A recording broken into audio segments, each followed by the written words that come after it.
The Ecosystem Revolution: How Collective Success is Redefining Entrepreneurship. Welcome to the stage where ideas transform our understanding of what's possible. Today, I want to take you on a journey that challenges everything we've been taught about success, power, and achievement. I'm LeAnne Dolce, pronounced Dolce, and I recently had the privilege of sitting down with the extraordinary Menia Morris, a visionary whose work is literally reshaping the landscape of entrepreneurship. Menia isn't just a business consultant or a strategist. She's the architect of transformation who has dedicated her life to proving that the path to true power lies not in isolation, but in connection. Her groundbreaking research and fearless advocacy have created ripples of change across industries, empowering thousands of women, particularly Black women, to reimagine success on their own terms. What I'm about to share with you isn't just information, it's a paradigm shift, a complete reimagining of what entrepreneurship can and should be, especially for those who have been taught that the path to success is paved with isolation, competition, and burnout.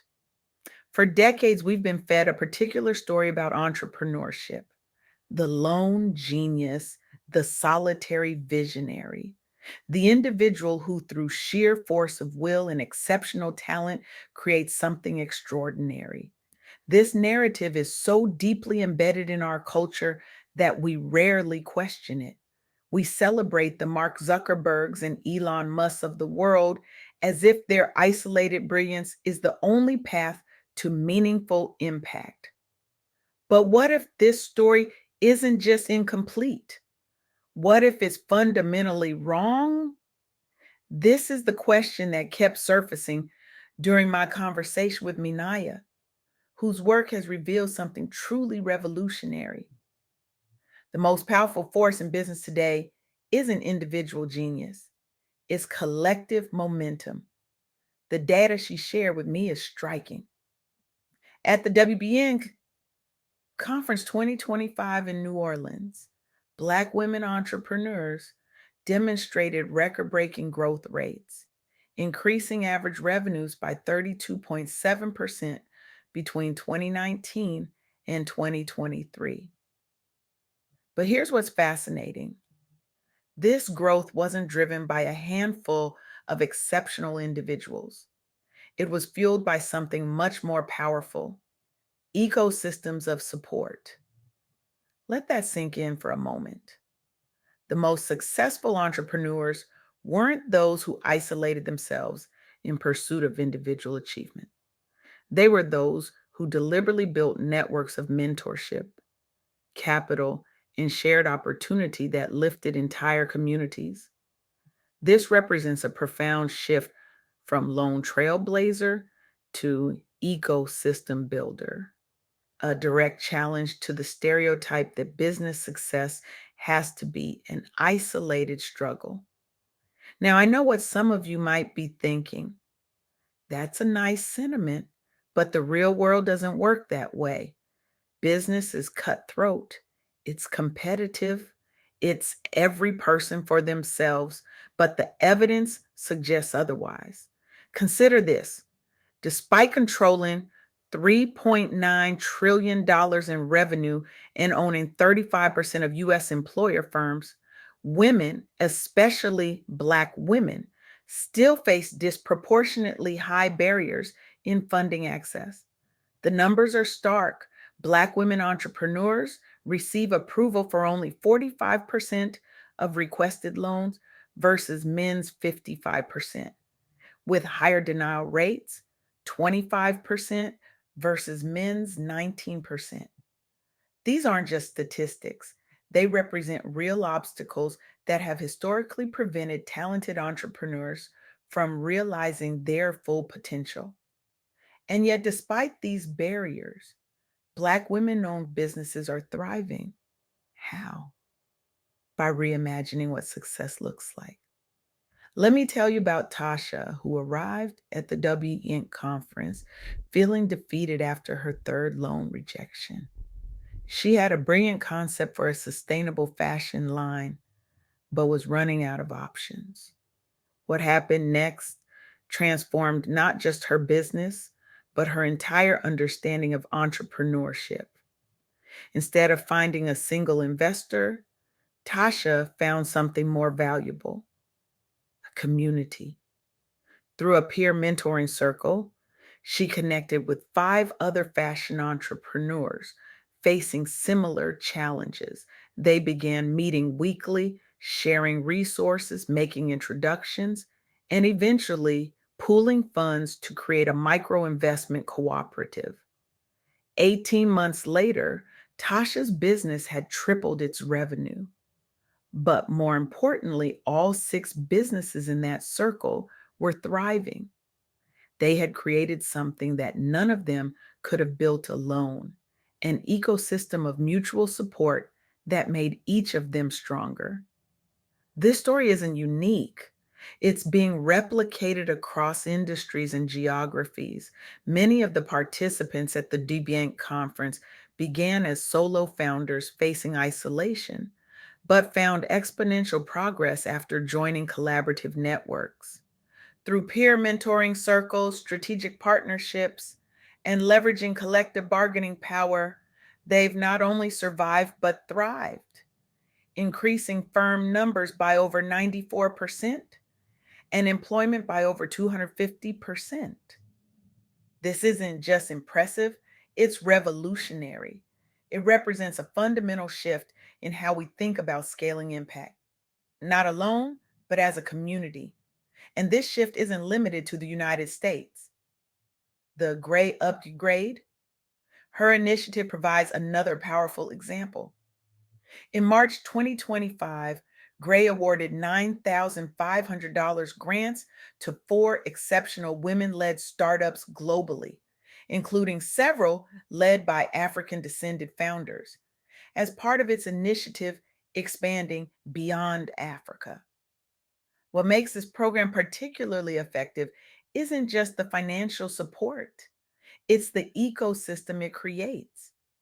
By offering virtual pitch opportunities regardless of geography, Gray has nearly doubled applications year over year and connected hundreds of founders with mentors and investors across continents. Take Amara, a Nigerian agrotech entrepreneur who developed an innovative irrigation system perfect for small scale farmers. Before connecting with Gray's network, she struggled to scale beyond her local region. But through the Upgrade Her initiative, she not only received funding, but also connected with distribution partners in Brazil, technical advisors in India, and investors in the United States. Today, her technology is helping farmers across three continents, and she's paying it forward by mentoring other women entrepreneurs and creating a fund specifically for rural women innovators. The initiative was originally launched with an Africa focus before scaling worldwide based on demand from diaspora communities seeking cross border banking solutions tailored specifically for them. This reinforces a crucial insight.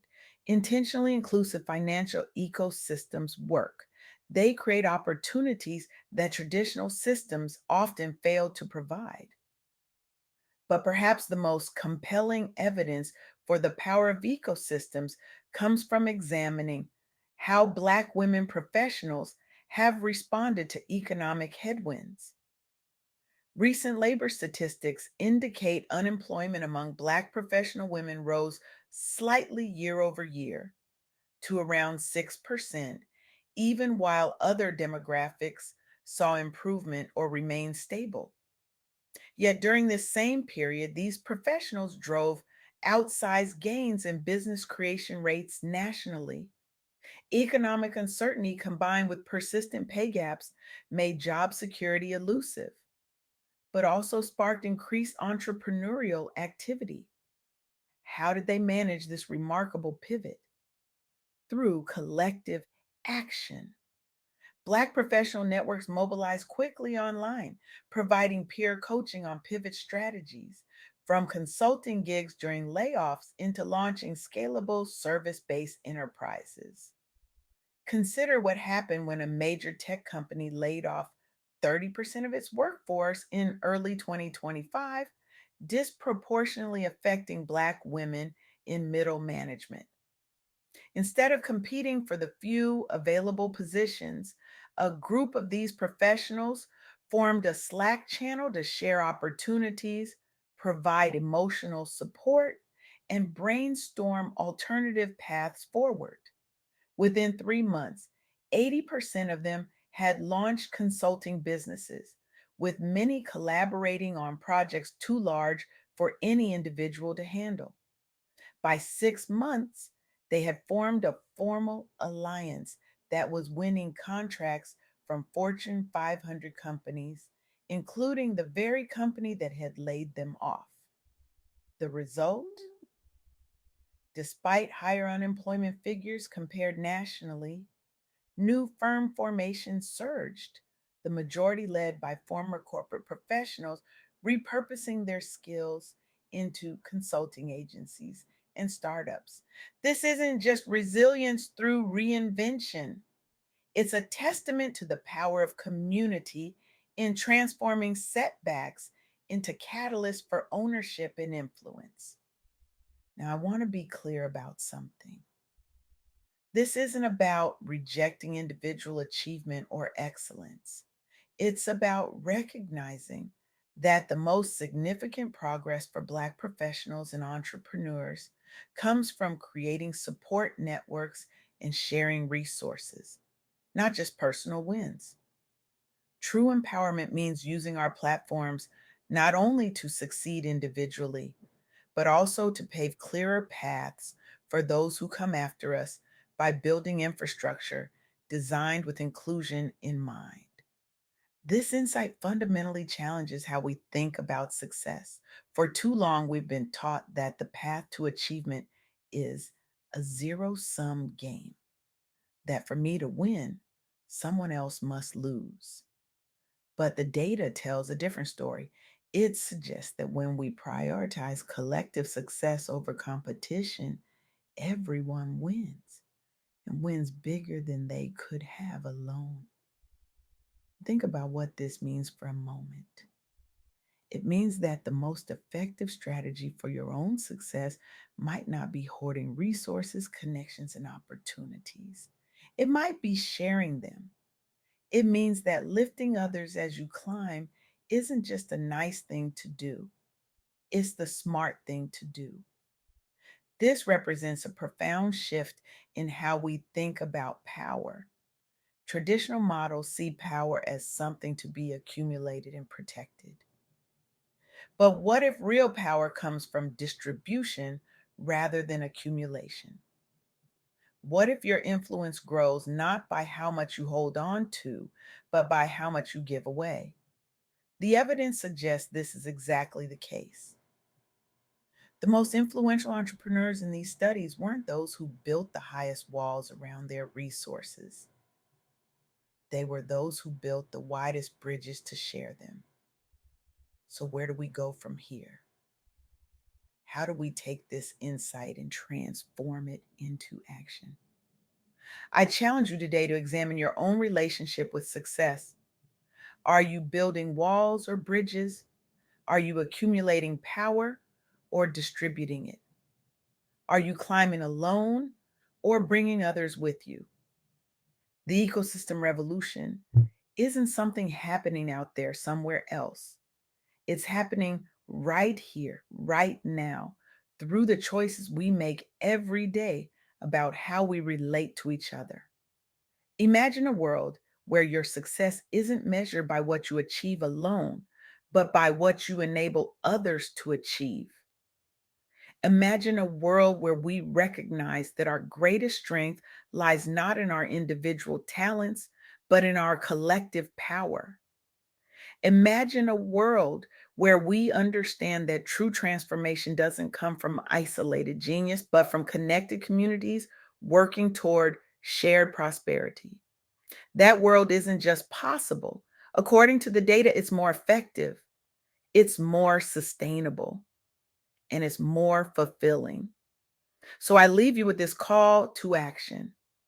Find your ecosystem, build your community, share your resources, distribute your power, and watch as your impact multiplies beyond anything you could have achieved alone. Because in the ecosystem revolution, we don't just succeed, we succeed together. And that makes all the difference. Thank you.